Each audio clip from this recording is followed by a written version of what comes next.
नमस्कार दोस्तों। आज का टॉपिक है उत्तर वैदिक काल की सामाजिक एवं धार्मिक स्थिति। इससे पहले हम लोगों ने ऋग वैदिक काल के सभी टॉपिक पर विस्तृत चर्चा की थी। तो आज हम लोग शुरू करते हैं उत्तर वैदिक काल के सामाजिक एवं धार्मिक स्थिति को। तो ऋग वैदिक काल में हम लोगों ने पढ़ा था कि समाज में वर्ण व्यवस्था नहीं आया था, यानी कि वर्ण व्यवस्था की जानकारी ऋग्वेद काल के प्रारंभिक चरणों में लोगों को नहीं थी। ऋग्वेद काल के अंतिम चरण में ऋग्वेद के 10वें मंडल में पुरुष सूक्त में जो है चातुवर्ण व्यवस्था की जानकारी मिलती है। यानी कि कहने का तात्पर्य यह हुआ कि उत्तर वैदिक काल के लोगों को वर्ण व्यवस्था की जानकारी हो चुकी थी और यह चातुवर्ण व्यवस्था यानी कि 4 वर्णों में विभाजित था, 4 वर्णों पर आधारित था। तो चातुवर्ण व्यवस्था की जानकारी ऋग्वेद के पुरुष सूक्त के 10वें मंडल से मिलता है। तो पुरुष सूक्त के 10वें मंडल यह ऋग्वैदिक काल के अंतिम चरण का। तो ऋग्वेद में यह 10वें मंडल में इसकी जानकारी मिलती है। सामाजिक जो वर्ण व्यवस्था था, उस वर्ण व्यवस्था को अगर क्रम को हम लोग देखें तो उच्च स्तर पर ब्राह्मण यानी कि सबसे ऊपर ब्राह्मण, उसके बाद क्षत्रिय, उसके बाद वैश्य और सबसे निचले स्तर पर शूद्र होते थे। यानी कि वर्ण व्यवस्था में ऊपर सबसे ऊपर ब्राह्मण, उसके बाद क्षत्रिय, उसके बाद वैश्य और अंत में शूद्र होते थे। समाज का आधार पितृशात्मक परिवार था, यानी कि समाज में परिवार में पुरुष की प्रधानता थी। पितृसत्तात्मक समाज कहने का तात्पर्य यह है कि परिवार में पुरुषों की प्रधानता थी, यानी कि पिता की प्रधानता थी, लेकिन परिवार में माता का भी महत्वपूर्ण स्थान था। अब ऋग वैदिक काल की तुलना में उत्तर वैदिक काल में स्त्रियों की स्थिति में गिरावट आया था। पुत्री का जन्म अब बुरा माना जाने लगा था। प्राचीन काल में प्रचलित 16 संस्कार अभी अस्थायी नहीं हुए थे। हम लोग आगे पढ़ेंगे 16 संस्कार के बारे में। तो उत्तर वैदिक काल में अभी जो संस्कार थे वह अस्थायी नहीं हुए थे। स्त्री और पुरुष दोनों शिक्षा ग्रहण करते थे, यानी कि शिक्षा ग्रहण करने का अधिकार दोनों को प्राप्त था। अब स्त्रियों की स्थिति पर हम लोग विस्तृत चर्चा करते हैं। स्त्रियों की स्थिति तो ऋग्वैदिक काल की तुलना में स्त्रियों की स्थिति में गिरावट आई, यानी कि जितना अधिकार ऋग्वैदिक काल में स्त्रियों को प्राप्त था उतना अधिकार अब उत्तर वैदिक काल में नहीं रह गया। बाल विवाह अभी भी नहीं था, ऋग्वैदिक काल में भी नहीं था, यानी कि बाल विवाह का प्रचलन ऋग्वेद काल में भी नहीं था, उत्तर वैदिक काल में भी नहीं था। गंधर्व विवाह ऋग्वैदिक काल में भी होता था, उत्तर वैदिक काल में भी होता था। विधवा विवाह का प्रचलन दोनों काल में था, ऋग्वैदिक काल में भी था, उत्तर वैदिक काल में भी था। नियोग प्रथा दोनों में था। पुनर्विवाह ऋग्वैदिक काल में भी था, उत्तर वैदिक काल में भी था। बहुपतित्व प्रथा दोनों में था। सती प्रथा का प्रचलन दोनों काल में नहीं था, यानी कि ऋग्वेद में भी नहीं था, ऋग्वैदिक काल में भी नहीं था और उत्तर वैदिक काल में भी नहीं था। पर्दा प्रथा का प्रचलन शुरू नहीं हुआ था, यानी कि दोनों काल में नहीं था। वेश्यावृत्ति का प्रचलन नहीं हुआ था। तो इसको याद रखेंगे जो क्या क्या वैदिक काल के दोनों स्थितियों में, यानी कि ऋग्वैदिक काल में और उत्तर वैदिक काल में था। स्त्रियां शिक्षा ग्रहण करती थी, परंतु अब शिक्षा का अधिकार सीमित हो गया था, यानी कि उसकी गिरावट को दर्शाता है। वर चुनने की आजादी समाप्त था। मैत्रायणी संहिता में स्त्री को पाशा और सुरा के साथ समाज की 3 बुराइयों में से एक गिना गया है, यानी कि मैत्रायणी संहिता में स्त्री को पाशा और सुरा के साथ समाज की 3 बुराइयों में से एक गिना गया है। सभा में स्त्रियों का प्रवेश निषेध हो गया, यानी कि ऋग्वैदिक काल में स्त्रियां सभा में भाग लेती थी, लेकिन उत्तर वैदिक काल में हम देखते हैं कि स्त्रियां सभा में भाग नहीं लेती थी। यहाँ पर जो है सभा में जाने से रोक लगा दिया गया, जिससे ये स्पष्ट होता है कि उत्तर वैदिक काल में स्त्रियों की स्थिति में ह्रास आया। अब प्रत्येक मनुष्य को स्वधर्म पालन पर जोर दिया गया था, यानी कि प्रत्येक मनुष्य को स्वधर्म पालन करना आवश्यक था। स्वधर्म पालन में विफल रहने पर उस व्यक्ति को वर्ण से निकाल दिया जाता था, यानी कि अपनी जाति से निकाल दिया जाता था, और ऐसे लोग ही ब्रात्य कहा जाता था। इसको याद रखेंगे। जिसको धर्म से, अपने धर्म के प्रति अपने कर्तव्यों का निर्वहन नहीं करने के कारण या स्वधर्म का पालन नहीं करने वाले को वर्ण से निकाल दिया जाता था, और वर्ण से निकाले हुए व्यक्ति को ब्रात्य कहा जाता था। शिक्षा के विषयों में अब विविधता आई, यानी कि अनेक प्रकार की शिक्षाएं दी जाने लगी। 19 प्रकार की विद्याओं की जानकारी ऋग्वेद से मिलती है। शिक्षा के प्रमुख विषय थे अंक विद्या, ज्योतिष विद्या, नक्षत्र विद्या, तर्कशास्त्र, दर्शन आदि ये शिक्षा के प्रमुख विषय थे। इन विषयों पर शिक्षा दी जाती थी। अब हम लोग देखते हैं आश्रम व्यवस्था।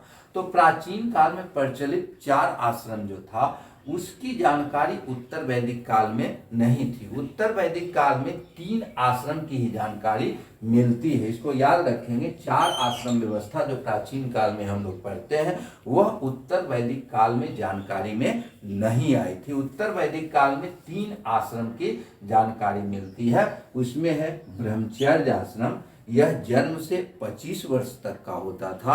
इसमें लोग शिक्षा ग्रहण करते थे, यानी कि ब्रह्मचर्य आश्रम शिक्षा ग्रहण करने का समय था। दूसरा था गृहस्थ आश्रम। यह था शिक्षा ग्रहण के पश्चात वैवाहिक जीवन में प्रवेश का। इसका अवधि 25 से 50 वर्ष के बीच का था।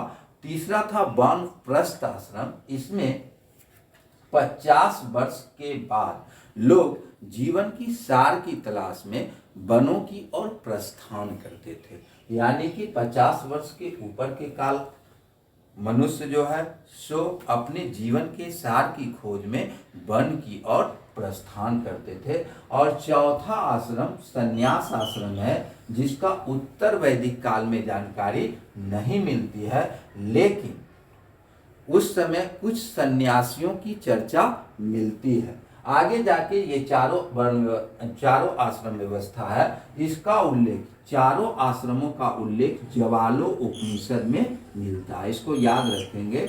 चारों आश्रमों का उल्लेख जो है ज्वालो उपनिषद में मिलता है। त्रिऋण की चर्चा की गई है। ये त्रिऋण थे। देवऋण, यह मनुष्य योनि में जन्म लेने के बाद का ऋण था। दूसरा था पितृऋण। यह पितरों का ऋण था, यानी कि कुल का ऋण था, पिता का ऋण था। और तीसरा ऋषि ऋण था, जो ब्रह्मचर्य आश्रम में गुरु द्वारा जो शिक्षा दी जाती थी, तो शिक्षा के उपलक्ष्य में यह एक प्रकार का ऋण था। अब है मनुष्य ऋण। यह वैदिकोत्तर काल में शुरू हुआ। इसका मुख्य उद्देश्य था मोक्ष प्राप्ति का प्रयास करना। अब हम लोग उत्तर वैदिक कालीन धार्मिक स्थिति को देखेंगे। उत्तर वैदिक काल में यज्ञों की महत्ता में वृद्धि हुई। ऋग वैदिक काल में हम लोगों ने देखा था कि उस समय के लोग प्रकृति पूजक थे और मंत्रों के उच्चारण के द्वारा पूजा किया करते थे, यानी कि स्तुति का सर्वाधिक महत्व था। लेकिन उत्तर वैदिक काल में आके यज्ञों की महत्ता में वृद्धि हुई। इस समय पुरोहित के महत्व में वृद्धि हुई। उत्तर वैदिक काल में आके उस समय वर्ण व्यवस्था नहीं था। एक ही परिवार में पुरोहित भी हो सकते थे, ब्राह्मण क्षत्रिय भी हो सकते थे, वैश्य भी हो सकते थे, शूद्र भी हो सकते थे, एक ही परिवार में। लेकिन उत्तर वैदिक काल में आके चूंकि वर्ण व्यवस्था आ गई और पुरोहितों के महत्व में वृद्धि हुई। अब प्रत्येक अनुष्ठान में बलि प्रथा का प्रचलन बढ़ गया, यानी कि पशुओं की बलि दी जाने लगी। तो बलि प्रथा इस उत्तर वैदिक काल में इसका प्रचलन बढ़ा और वैदिक उत्तर काल में जाके और ज्यादा बढ़ गया। इसी कारण आगे चल के हम लोग देखेंगे कि जैन धर्म, बौद्ध धर्म का विकास हुआ। अत्यधिक बलि प्रथा के कारण ही। अब आगे दान दक्षिणा का प्रचलन भी बढ़ा। रासु यज्ञ के अवसर पर 2,40,000 गाय दान दिए जाने की जानकारी मिलती है। तो ये दिखाता है, ये चूंकि अतिशयोक्ति हो सकती है, 2,40,000 गाय देने की चर्चा मिलती है, तो ये अतिशयोक्ति हो सकती है, बढ़ा के लिखा गया हो सकता है, लेकिन यह दिखाता है कि दान दक्षिणा के महत्व में उत्तर वैदिक काल में आके वृद्धि हो गई। अब प्रत्येक वेद के साथ ऋतुजों को संबद्ध कर दिया गया, यानी कि ऋत्विज, पुरोहित, ब्राह्मण, ऋग्वेद के साथ होत्री या होता, सामवेद के साथ उद्गाता, यजुर्वेद के साथ अग्रवयु और अथर्ववेद के साथ ब्रह्मा, यानी कि प्रत्येक वेद के साथ पुरोहितों को संबद्ध कर दिया गया, जोड़ दिया गया। अब उत्तर वैदिक काल में देवताओं की स्थिति में भी परिवर्तन हुआ। ऋग्वेद काल के जो देवता प्रमुख थे,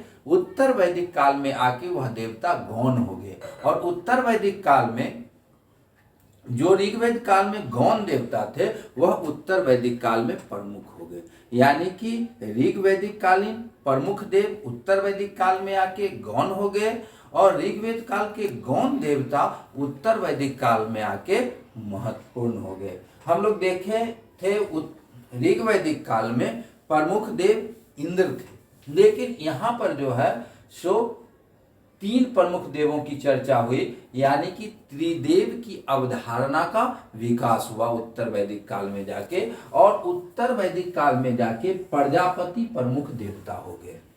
प्रजापति उत्तर वैदिक काल में आके प्रमुख देवता हो गए। प्रजापति को उत्तर वैदिक काल में प्राचीनतम देव माना गया, इन्हें जनक देव कहा गया है। ऋग्वेद काल में यह एक गौण देवता थे, लेकिन उत्तर वैदिक काल में आके प्रजापति प्रमुख देवता हो गए। दूसरा जो है विष्णु, ऋग्वेद में यह सूर्य के प्रतिनिधि, रात्रिकालीन प्रतिनिधि थे, जिनकी गति अत्यधिक तीव्र मानी जाती थी, यानी कि विष्णु ऋग्वैदिक काल में गौण देवता थे जो सूर्य के प्रतिनिधि थे, लेकिन उत्तर वैदिक काल में इनका महत्ता में वृद्धि हुई, और उत्तर वैदिक काल में यह पालनकर्ता देव हो गए, यानी कि दूसरे स्थान पर विष्णु आ गए। तीसरा शिव, ऋग्वैदिक काल में इनको रुद्र कहा जाता था, और रुद्र ऋग्वेद काल में एक गौण देवता थे, लेकिन उत्तर वैदिक काल में 3 प्रमुख देवताओं में से एक हो गए। इस प्रकार उत्तर वैदिक काल में त्रिदेव की अवधारणा का विकास हुआ, जिसमें प्रजापति, विष्णु और शिव का नाम मुख्य रूप से आता है। एक और महत्वपूर्ण देवता पुषण, ये पुषण ऋग्वैदिक काल में जो थे वह रास्ता एवं पशुओं के देवता थे, यानी कि पशुओं को रास्ता दिखाने का काम क्या करते थे, लेकिन उत्तर वैदिक काल में आके यह शूद्रों के प्रमुख देवता के रूप में स्थापित हो गए। तो इस प्रकार आप लोगों का ये उत्तर वैदिक काल सामाजिक एवं धार्मिक स्थिति को हम लोगों ने देखा। अब अगले वीडियो में हम लोग उत्तर वैदिक काल के आर्थिक एवं राजनीतिक स्थिति पर चर्चा करेंगे। धन्यवाद।